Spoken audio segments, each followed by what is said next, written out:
Welcome, and not just to you, but to a new colleague who joins Crimewatch tonight, Fiona Bruce. Since Jill's death, we've all been determined that we would take our time, that instead of trying to find someone who could fill Jill's shoes, which is impossible, we look for someone who could be themselves on Crimewatch, and here she is, Fiona. Thanks, Nick. I'm very aware that I'm following on from someone who has a special place in this programme and who made a tremendous contribution to fighting crime. I'm certainly going to do my best. It's a great programme, and what makes it work is you, the fact that you care enough to try to help. Tonight, with new evidence, you might be able to unravel the oldest murder Crimewatch has ever tackled. It happened 22 years ago. In fact, we start with a case that goes back almost 10 years, and it's one of the largest police inquiries of its sort running now, Operation Eagle. For nearly a decade, Bath has suffered a series of attacks on women, usually women who were just getting into or out of a car and were then abducted and raped. At least 11 attacks, maybe more, seem to be linked, and tonight we hope that you'll spot some small detail that will identify the culprit.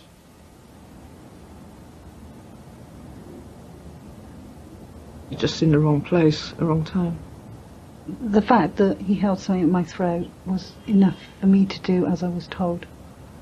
I was too concerned that he would cut my throat. Help was down the end of the garden, but I couldn't get to it, and they didn't know what was going on. The first attack we know about was southwest of the city centre, quite separate from the rapes that happened later. This is 9 years ago, off a street in Southdown. I work a night shift.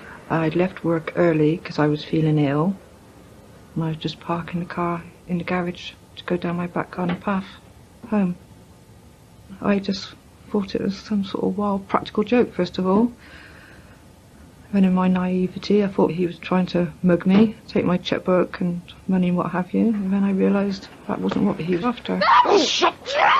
He threw me down on the ground by the garage and started to rip my clothes, and then he heard the noise, which still, to this day, I think it was a cat. And then he decided to bundle me in the car and drive off. It seems an odd place to launch a sex attack, 2 a.m. on a deserted track at the back of houses. Maybe the man was a burglar and this was opportunist. Either way, he knew the area well. He drove his victim a short way out into the country to Coombe Hay Lane at the start of the Cotswold Way. This was the start of a pattern, ambushing women, driving them in their own cars, ripping the crotch of their tights, raping them, then getting them dressed and driving them home. 5 months later, the second known attack. Come this way quickly. Be quiet. This time, he was closer to the city centre, and in this case he ambushed a pedestrian. But again, there was his fetish with tights. When he found his victim wasn't wearing them, he produced a pair himself. Put these on. Be careful, don't rip them. His need was for him to rip the tights himself. Then nothing for 3 years. Was he in prison? Did he attack other victims who didn't go to the police? Start the car. Start the car! Late in 1994, he ambushed a woman as she parked her car in Bathwick, not far from the last known attack. He drove her in her car close to the university into the grounds of the American Museum. As with the first known attack, he took the woman home. Stay in the car for 5 minutes and don't call the police, or I'll burn your house down. Does he come back to retrieve his own car? Or how else does he get home? Then another gap, almost 2 years. I won't hurt you. I haven't hurt you so far, have I? This time he's in Bristol, quite close to Bath, and he's ambushed a driver at 3 a.m. What was he doing in Kingswood? Visiting to burgle, visiting friends, or was he staying here? He drove his victim's car straight to Mangotsfield and Carson's Copse. He seemed to know the way, but not the way back. I'm going to lift your blindfold now. I want you to tell me where we are. Tell me how to get back to your house. And don't look at me. Here in Bristol is the only time the man gets lost. And he left behind another clue. The blindfold, a pink elasticated headband. Had he borrowed it, and perhaps the tights, from you? A month later, and back in Bath, not far from the previous ambushes, it's an area where commuters leave their cars. And from now on, his attacks are in early evening. But this time, his intended victim locked the door. He made off, but half an hour later... Let me have your money. Have you got a birth certificate or driving licence? He often asks for money, but each time the motive is rape. On this occasion, his victim was only 16. But he seems to be opportunist, any age, any type of woman. 3 months on and 3 more attacks, though in each case his victims got away unscathed. Then 2 years before the next offence. Again, had he been in prison, in a new relationship, or did victims not go to the police?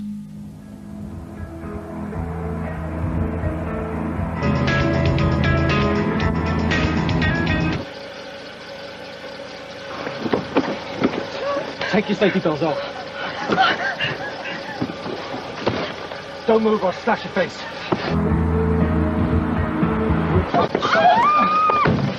The rapist ran, but left behind a clue, a sun-faded baseball cap with the logo Batman Forever. 20 minutes later, and not far away. I'd already rung to say that I was coming home because I had a mortgage advisor coming to the house. If I've got an appointment, I'm there. Not 1 minute late, I'm on time.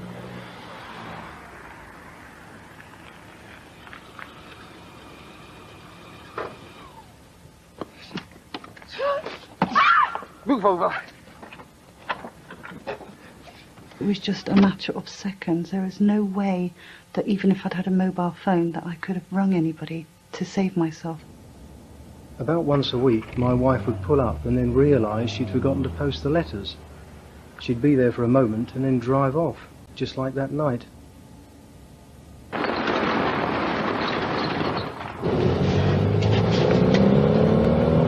Are you going to kill me? Shut up.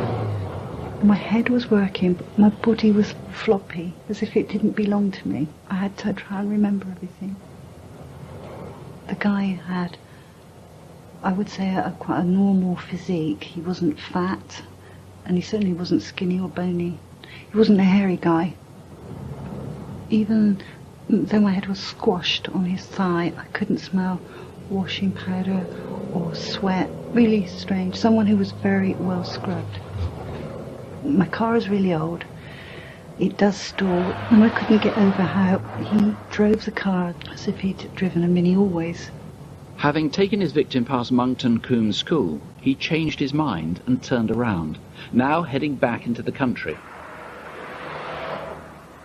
After 15 minutes, he arrived back at the far side of the school. It's a remote spot often used by lovers. But in this case, it was rape. And the car did stop. He put a blindfold over my eyes. I couldn't see anything. I couldn't see down to see my toes. I didn't know what was going on. I was so scared, so frightened. Even when it was all happening, it's still the thought of, am I going to get away? I had a watch on, and because the interior light didn't work, he used my lighter to look at my watch. I thought he was going to set fire to me because I could feel the heat, and I could hear him flicking my lighter. After the assault, he took a tiny road that even many locals barely know. Who do you know who's so familiar with Monkton Combe? As with the other attacks, the woman was taken home.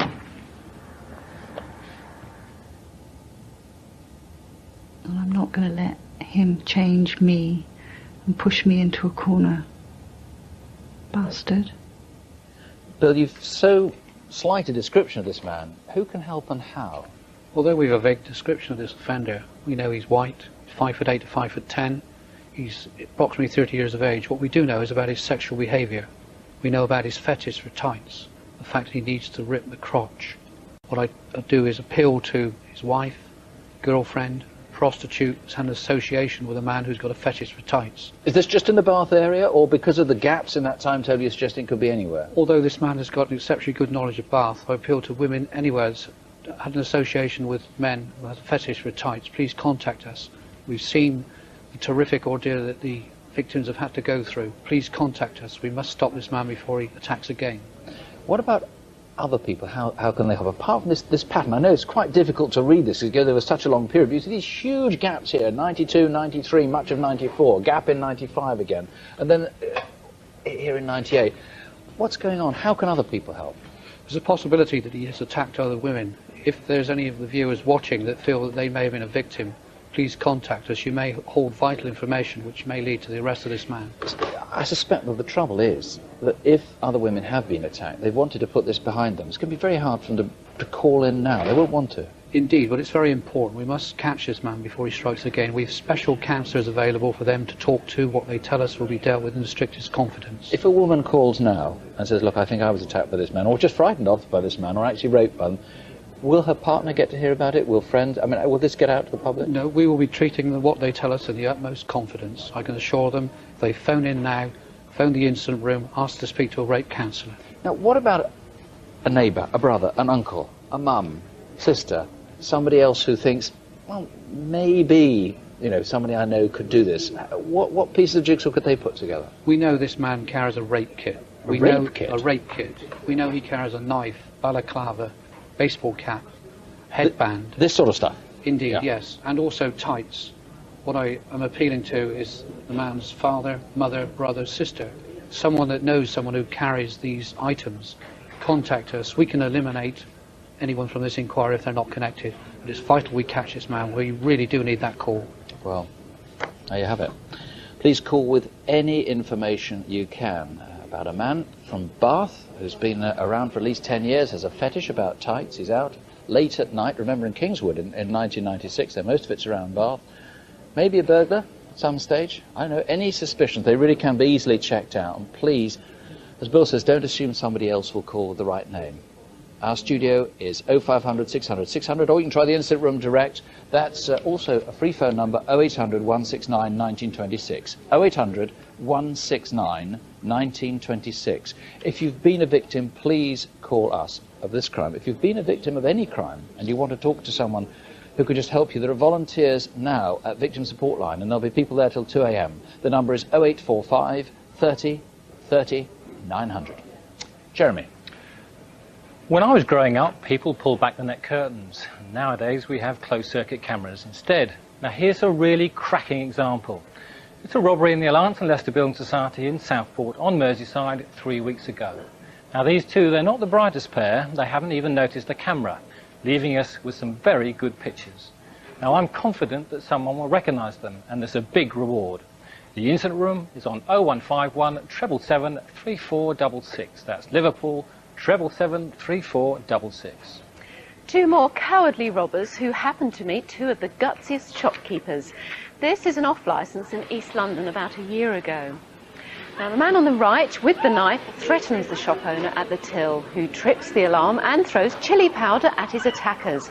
It gets too hot for the intruders in many ways, who take fright. The woman then gives chase. After a year, these two may think they've got away with it. Please help make sure they haven't and tell us who they are.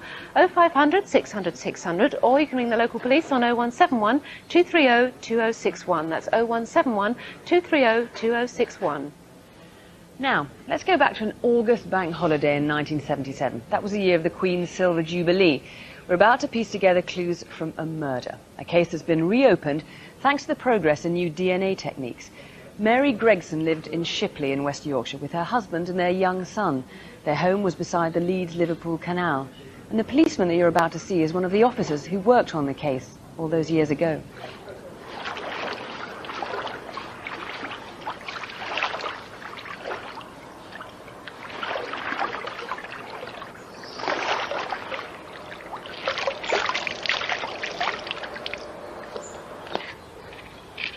Mary was my sister, my best friend. She took me to school for the first time, cried buckets when she had to leave me. We were very close. There's not been a day gone by in 22 years that I've not thought about Mary in happier times, but what caused her death, it doesn't go, it never goes. It seems a long time since I saw her. But a lot of things are very vivid. It's just like yesterday.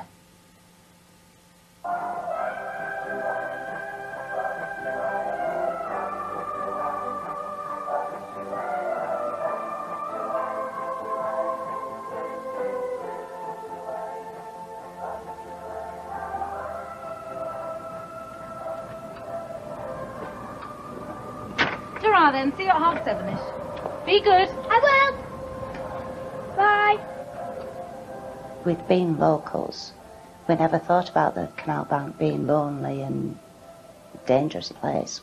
It was a regular walk through childhood into adulthood.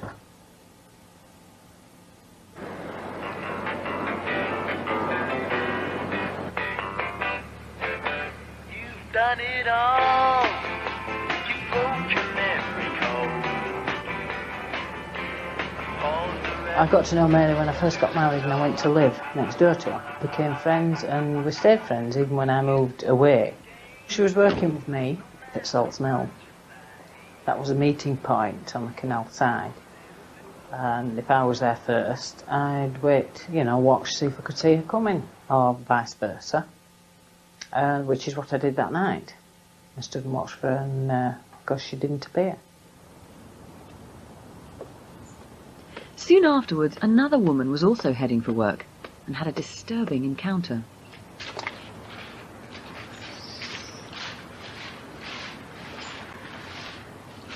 What's happened to that girl? What you do with her? Nothing. She fell off the wall. What's her name? Where she live? You know where a girl lives? House by the canal. There are no houses there. What's your name? You want help? I get ambulance. Police. I don't need nothing. The witness heard Mary moan and remembers the man as in his early 20s with fair or light brown hair. Now he'd be in his mid-40s.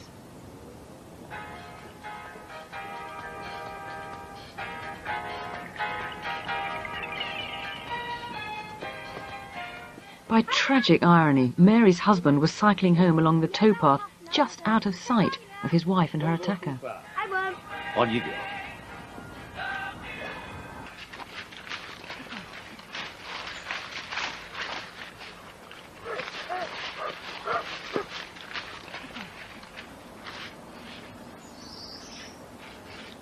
He was about, I should think about 5'9", 5'10". He had a long, finished face. His eyes were just piercing. They just held me, and they've held me ever since. And at his feet, lying straight out in a straight line, was a youth, I thought. I just thought it was extremely odd, but it never occurred to me that she was dead.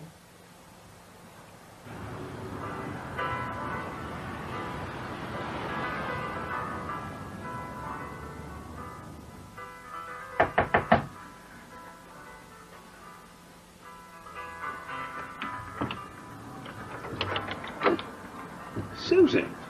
Sorry to bother you, Bill, but I was wondering if Mary was okay. Okay, but what do you mean? What's happened? She's with you, isn't she? She never showed up for work, Bill. I just assumed she was feeling poorly. I waited for her at bridge, but there were no signs. That night was horrendous. I never want to live another night like that. I didn't sleep. We just waited. I just sat in a chair in my bay window at home and waited and watched. The following morning, my husband had gone back out to resume searching, and he came back with a police officer. He'd witnessed my sister being brought out of the river.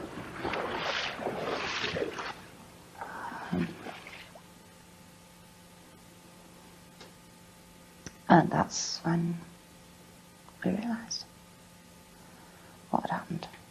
As time goes on, you still keep hoping, you never stop hoping that somebody's going to be caught. I want to know why somebody could attack somebody like Mary. Now, Brian, this tragedy ripped this family apart, didn't it? Not only did Mary die, but a few years later, her husband died of a heart attack near the scene of the murder. Her son was then left an orphan. Now, we're 22 years on now. Realistically, what chance do you think you've got of finding the man who did it? Well, we now have a DNA profile of the offender. And what this means is when we're eliminating or indeed implicating the suspect, all we have to do is take a mouth swab called a buccal swab. That's a very simple procedure. It's very quick, it only takes a few seconds, and it's totally safe. Now, because of the DNA, it's not so much witnesses you're after now, is it? Because after 22 years, people's memories are going to be a bit shaky. It's names you want, isn't it? That's right, yes. What I'm trying to do is reach everybody who may have lived and worked in Shipley in 1977 and have now moved on. I want to tell those people that we've reopened the investigation into Mary's death and ask them to contact us if they've got any idea at all as to who may have been responsible. Now, the people that lived in that community in Shipley, is it the kind of community that the people who lived there then are likely to still be living there now? No, not necessarily. For example, the John Lang's construction company and many other smaller subcontractors were building the headquarters of the Inland Revenue, and also there were many mills, engineering firms along the canal towpath that have now shut down and people have moved on. Now, some people might think perhaps that after 22 years this matter should be laid to rest, but we heard from Mary's sister there, the family very much want to catch this man, don't they? They certainly do, and the first point I'd like to make is that we never close a murder inquiry. If any new information ever comes to light, then it's investigated. We've also got a duty to Mary so that she can rest a little easier, and also to a family, the two sisters and a son. They need to know who killed their mother and the sister, and perhaps more importantly, why. And we've also got a duty to everybody else out there, because this man, if he's still alive, will only be in his 40s or his 50s, and he's still out there. That's it, he's still out there and he needs to be caught. 22 years seems like a long time ago. It is a long time ago, but rack your brains. If you've even an inkling who might have been involved, call us. We can quickly rule them out if it's not the right person. The studio number is 0500 600 600, or call the Instant Room in Yorkshire on 01274 537 422. That's Bradford, 537 422. A year ago, we appealed about a notorious murder, the death of Michael Menson. Michael, the son of a Ghanaian diplomat, was a quiet and gentle man who, in an extreme case of racist bullying, was attacked in the streets and set on fire. He died from dreadful injuries 2 weeks later, but police thought it was a case of suicide. His family campaigned ceaselessly for a proper inquiry, and his sister Essie and brother Kwesi appeared on Crimewatch along with DAC John Grieve. As a result, new evidence emerged, and last month at the Old Bailey, Mario Pereira was convicted of murder. Harry Charalambos Constantino was convicted of manslaughter. Ozge Chivat was found guilty of manslaughter in northern Cyprus. Hussein Abdullah was convicted of conspiracy to pervert the course of justice. John, you've gone out of your way to praise the role of Crimewatch in this. Actually, the truth is, there was extremely good police work on your part, among others, and of course the most important thing is the pivotal role of the family themselves. Yes, you're right, Nick. The family were utterly pivotal in this case and totally unwavering in their search for justice. But if they were pivotal, it was Crimewatch that levered open the witnesses for us, that led us to the people who knew about this conspiracy and helped the detectives turn the information into evidence. Now, this was a good example of the family keeping this in the public eye and Crimewatch appealing to people to do their public duty. That's what broke this case. You and your unit now, of course, consumed with this other and rather similar inquiry into the Lawrence case. How's that progressing then? Well, this is a very positive inquiry. We will be seeking the help of you and your team here. Maybe next month, maybe the month after, I'll be back. So things are happening there? Yes. John, thank you very much. Well, as the murder of Stephen Lawrence and the murder of Michael Menson shows, racism can so distort people's judgments. They do incredibly stupid things. Racism is deadly serious. So, take a look at these. These are written by an obsessive, a man so consumed by racial hatred that he has spent hours penning almost 100 poison letters to almost anyone he can think of. Do you recognise any of the handwriting? We know it's the same man, even though he's disguised his writing. 2 of the letters were posted in Munich, in southern Germany, in April and in September '98. What was he doing there? Was he working there, linking up with other racist groups, or what? He's been in Portsmouth too, and maybe he lives or works near Harrow in Middlesex. That's certainly where most of the letters come from. They are serious. Let's unearth this man tonight. 0500 600 600 or the police direct, please. 0171 230 4374. That's 0171 230 4374. In my book, preying on the vulnerable is one of the most despicable crimes. We need to find this man who befriended a disabled gentleman who was on holiday in Torquay last summer. Have listened to his voice taken from a different home video. Turn around again. And again. Turn around again. It's quite good. You can actually pick up that it's got holes in it. You can't see through this one. He returned home with the party to Ramsgate and whilst pretending to care for one of them, stole his car and all his savings. Now he uses the names Mark Watson, Wilshire or Reynolds, but where is he tonight? The incident room is on 01843 222 148. That's Thanet 222 148. This young woman tried to use 2 stolen credit cards in Tesco's in Wembley. Fortunately, she was rumbled but got away, and someone drove her off in a white saloon car with false number plates.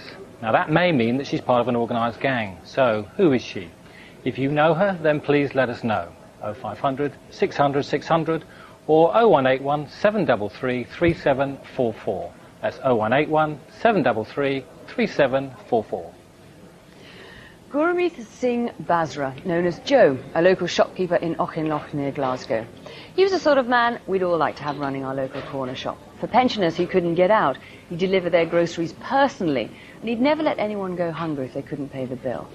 But just after Christmas, the 29th of December at around 6 o'clock, someone walked into his shop and shot him.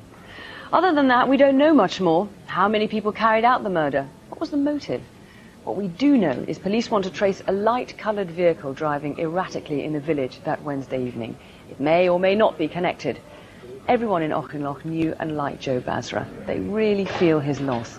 If you can help, call the Instant Room, 0141 532 4462. That's Glasgow, 532 4462.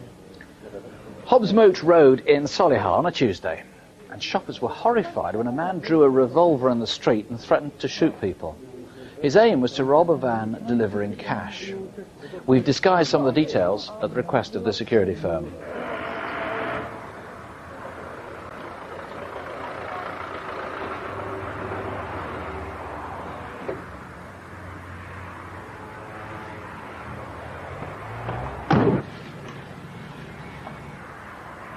I'd just come back from Solihull on my push bike when I stopped at the laundrette to speak to my mother.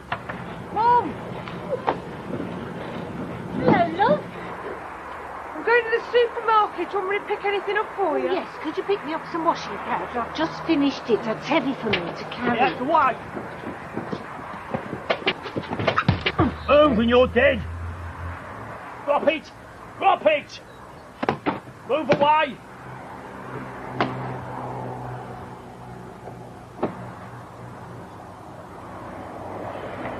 I looked straight down the barrel of this gun and I looked back up into his face and he looked straight at me and I just thought he's going to shoot me now. He was in his mid-40s, suntanned, very dark eyes, and he had dark eyebrows, medium build, probably 5'7". He's got a gun! Go in, go in! The man seemed to run awkwardly. He didn't particularly sprint off quickly, so perhaps he's got a limp or something, but he didn't seem to run very well. I'm an off-duty police officer. There's an armed robbery in progress on the Hobbsmoat Road. I need an armed response vehicle. 10 minutes later, and a mile and a half away off Chelmscote Road, a resident saw a car that seemed to be on fire. When he reached it, he found red dust in the air, and the inside of the car was coated with red dye. The Rover turned out to have been stolen about a month before. That afternoon, 5 miles away off Peterbrook Road, a local heard a strange sound coming from the verge.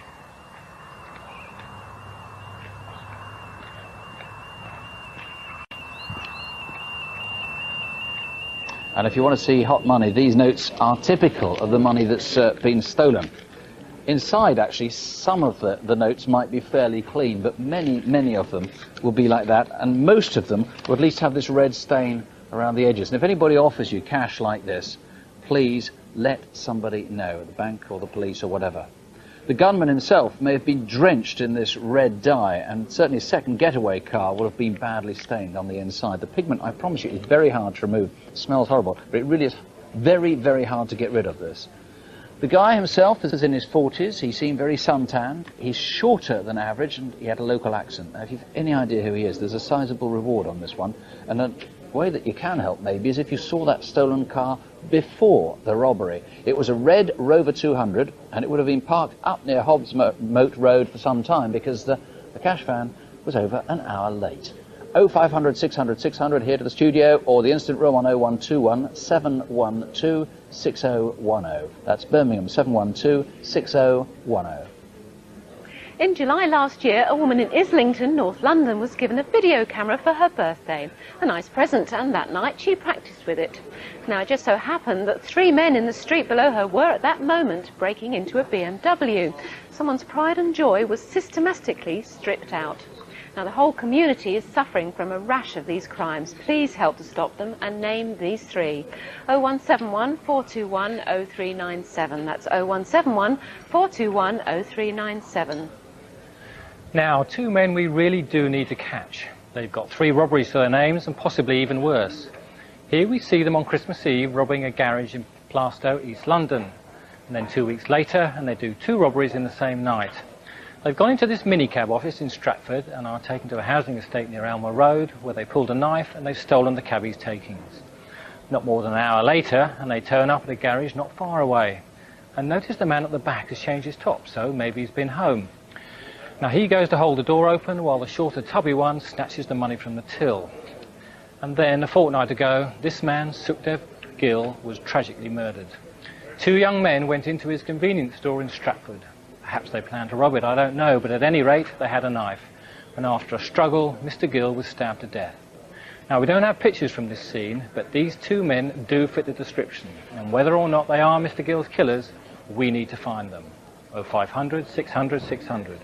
Or the incident room on 0171 275 4377. That's 0171 275 4377. What we also hope to do tonight is to find out who murdered Michael Wheatley. We want to hear from anyone who saw him on a Saturday night back in October in East and Central London, or anyone who heard rumours about what happened to him. Michael was robbed while he walked home and was beaten and tied up. His abductors stole his cash cards and they threw him helpless, still tied up, into the canal at Limehouse Basin. Later, his car was stolen and his house was burgled. Peter, who exactly are you appealing to? I'm appealing to anybody who saw or was with Michael between 4:30 p.m. on Saturday the 23rd of October last year and 3:20 a.m. the following morning. Now, Michael was gay and he may have been visiting gay pubs or clubs in either East or Central London. And just to jog people's memories, this was the weekend when the clocks went back. Now, you've got some information already, but what do you still need to find out? What I still need to know is who was Michael with between those hours in particular. Where had he been? Was he travelling home from a night out? And if he was, what route was he taking? Now, you're pretty confident, aren't you, you're going to catch this man? You've got some these men, you've got some very good leads already, and it was a truly callous murder. This man was tied up, thrown in the canal, and just left to drown. Yes, Fiona, this was a very callous crime. Michael Wheatley was tied up, he was beaten, and he was left to drown in a canal. Now, I am very confident that police will solve this murder, and I would appeal directly to anybody that was concerned on the periphery of this crime to come forward and speak to police now. Right, Peter, let's see what we can do tonight. Where was Michael that Saturday, the 23rd of October? His was a truly terrible death. If you know anything, ring 0500 600 600 or Crime Stoppers anonymously on 0800 555 111. That's 0800 555 111. Or the incident room on 0181 345 4356. That's 0181 345 4356.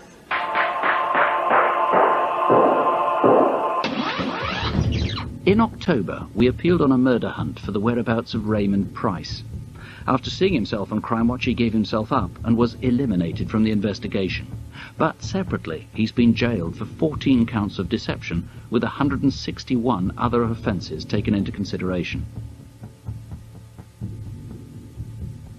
16-month-old Daniel Grimshaw has still not been found, despite 6 men being charged with kidnap. But there's a new clue. After he was abducted, Daniel may have been taken to a hotel, and this is an appeal to hoteliers. These toiletries probably came from the place where Daniel was kept. Does your hotel use this brand? And back in November, did you have guests that included a 16-month-old boy and an Asian woman in her 30s, 5'4", with long brown hair? Help reunite Daniel with his mum. One woman in particular has already been in touch twice. Please call again. Daniel deserves it. And you could get a £5,000 reward. As for the calls tonight, the great majority so far have been on a series of linked sex attacks, the rapes that have been going on in Bath, and one of them in Bristol over the last 10 years or so. Not only a big volume of calls, but actually really, really interesting stuff as well. We're appealing now to a woman who was in a phone box, who put the phone down to call us back. She was naming someone. We've so far had, it's now just gone up to 6 people who say that they are also victims of this man, and we've had 4 names put forward, so this is looking very promising indeed. Jeremy. Some photos now with people to watch out for, and this is John Richard Bird, and we're looking for him and his father. They used to run a heavy plant company in North London, but when somebody upset them, they gave him such a beating that the victim may end up losing his leg. Now, John Bird is 6 foot with a heavy build. We haven't got a photo of his father, John Keith Bird, but he's sometimes known as Doodles. Now, they've both done a runner, and we need to find them. 01707 335500. That's Welwyn Garden City, 335500. We also need to find this man. Aidan Gerard Phillips is 24, 6 foot tall with a Northern Ireland accent, and in fact he comes from Strabane. He's a bricklayer and moves around quite a bit. 6 years ago he was in Aberdeen when a woman claimed she was grabbed in a street and seriously sexually assaulted. Aidan Phillips was charged with attempted rape but was let out on bail and subsequently vanished. It was a terrible case and the file will stay open until he's found.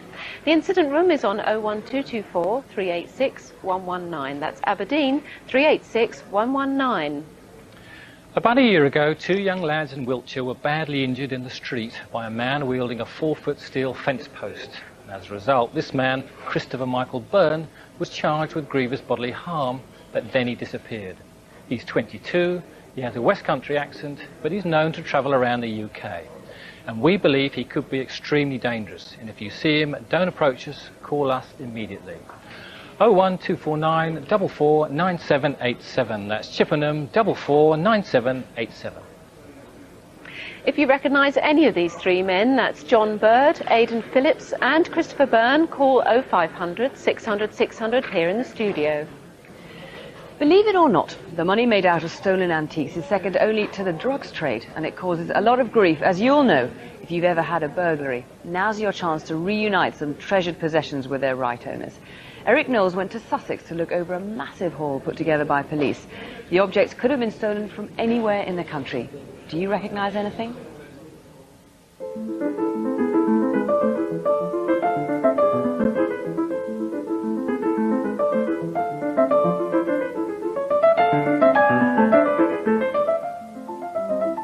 This really is like being at an antiques fair. There's a label on everything and a price on nothing.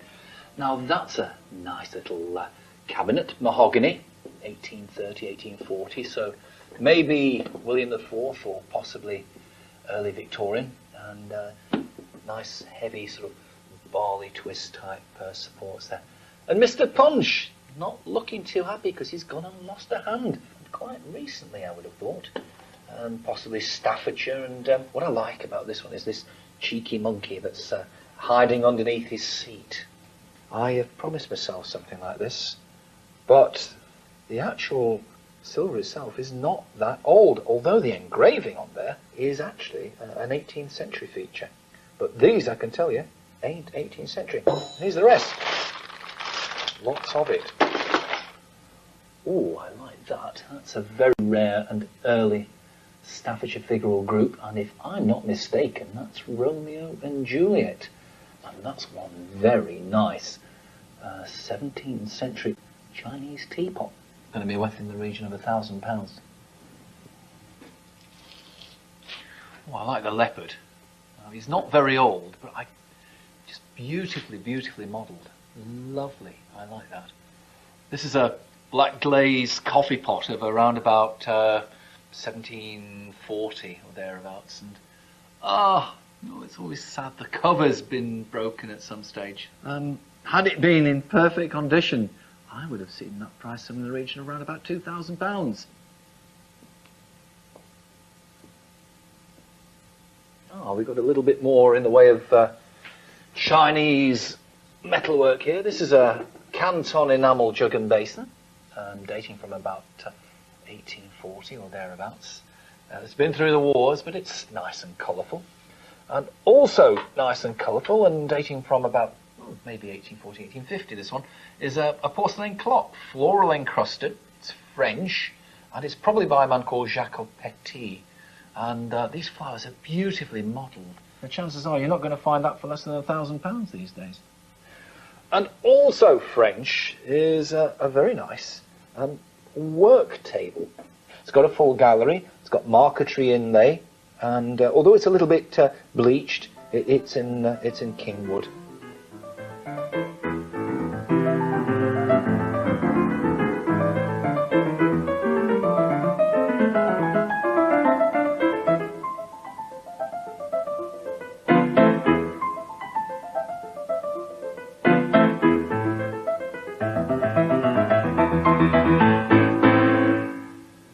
As you can see, a real treasure trove of different pieces. If any of that looks familiar, call the studio, 0500 600 600. Being burgled is bad enough, but a couple of months ago, intruders burst into a house in Tooting in South London, threatening a family with a loaded pistol, this heavy crowbar, and this baton. Not surprisingly, the householder, his wife, and their 12-year-old daughter were absolutely petrified as the men ransacked their home. But this e-fit is said to be almost 100% like one of the offenders. Look at it. Who is he? And what have you heard about this, if anything? Has anyone offered you, too, a watch like this? It's called an Orient watch, and actually, look at the figures round there. It's Arabic numerals. 0500 600 600. These are very, very rare in this country. This was brought abroad, and this is what the guy looks like. 0181 247 8765. That's 0181 247 8765. Please don't turn your back on these crimes. Some are more serious than others, but the effect on those involved or left behind can be devastating. With your help, though, we can do something about it. Our numbers are on CFAX, page 621. You can email us at crimewatchuk@the BBC, and on any case, call Crime Stoppers, anonymously if you want, on 0800 555 111. Finally, a load of rubbish. These headlines are not just these papers, lots of them published last week about a rise in violent crime, a shocking rise according to this headline. In fact, if you read the small print that came with the Home Office document for new statistics, you'll find that the new figures include a whole range of minor crimes that were never counted before. You simply can't compare like with like. So the general trend of crime is still down. Join us for Crimewatch Update at 11:40, and if that's past your bedtime, see you next month, Tuesday, February the 22nd. Don't have nightmares from both of us. Good night. Good night.